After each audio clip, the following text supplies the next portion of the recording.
Hello everyone, আসসালামু আলাইকুম। আজকের রেসিপিতে আছে রুই মাছের ভর্তা। বহুতেই মাছের ভর্তা বানিয়ে খায় বা মাছের ভর্তা বানাবার বহুতেই জানে।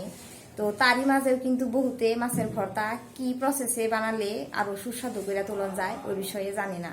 তো আজকের মাছের ভর্তার ভিডিওর মাধ্যমে আমি মাছের ভর্তা কি প্রসেসে বানালে আরো সুস্বাদু করে তোলন যায় ওই বিষয়ে বুঝাবানি গেল চেষ্টা করুম। তো যারা যারা মাছের ভর্তা বানাবার জানেন তারাও আমার ভিডিওটা দেখুন জানি, কারণ আমার কোনো ভুল হবার পারে। আনেরা যদি আমার কোনো ভুল হইয়া থাকে আনেরা কমেন্টের দ্বারা আমার শিখাবানিকাল চেষ্টা করবেন। আনে গো কাছে কোনো শিখতে পারলে আমার বহুত ভালো লাগবো। আর যারা যারা জানেন না মাছের ভর্তার প্রসেসটা বানাইনের, তো তারাও আমার ভিডিওটা সম্পূর্ণ দেখুন জানি, কারণ কিছু না কিছু হইলেও শিখতে পারবেন আমার ভিডিওর দ্বারা। তো চলুন কিভাবে বানাই দেখা যাক। রুই মাছের ভর্তা বানাবার জন্য এনে আমি 8-10টা কাঁচামরিচ নিয়ে নিছি। কাঁচামরিচ কিন্তু একদম টাটকা মরিচ লাগবো, হুকনে হইলে অল্প ভালো লাগবো না।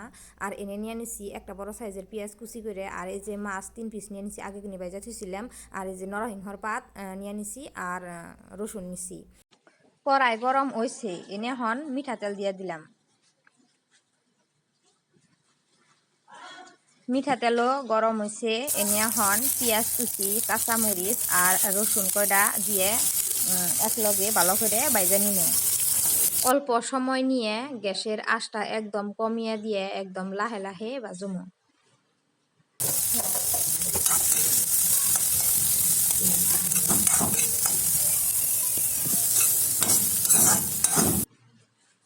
ভাজা হইয়া গেছে, এখন একটা বাটিতে উঠিয়ে নিমো।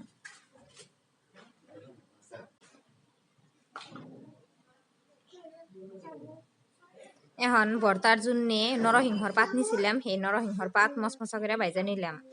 আর মাছ 3 পিস অল্প গরম করলাম। এখন ভর্তা বানাইনের পালা। পরিমাণ মতো লবণ নিয়ে মরিচ, পেঁয়াজ আর রসুন লবণের নগে ভালো করে ডইলা নিমু।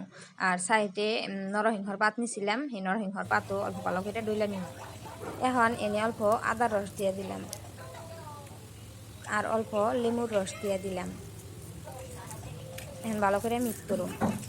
এখন মাছের কাটা ভালো করে বাইছে নিমু।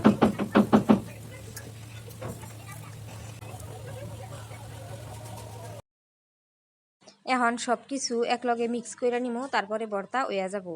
তো আমি এই ভর্তা আর বাজুম না, তো আন্নের চাইলেও অল্প মিঠা তেল দিয়ে ভাজা নিবার পারবেন। তো আমার ভর্তা রেডি। তো আজকের ভিডিও এই দূরই। আল্লাহ হাফিজ।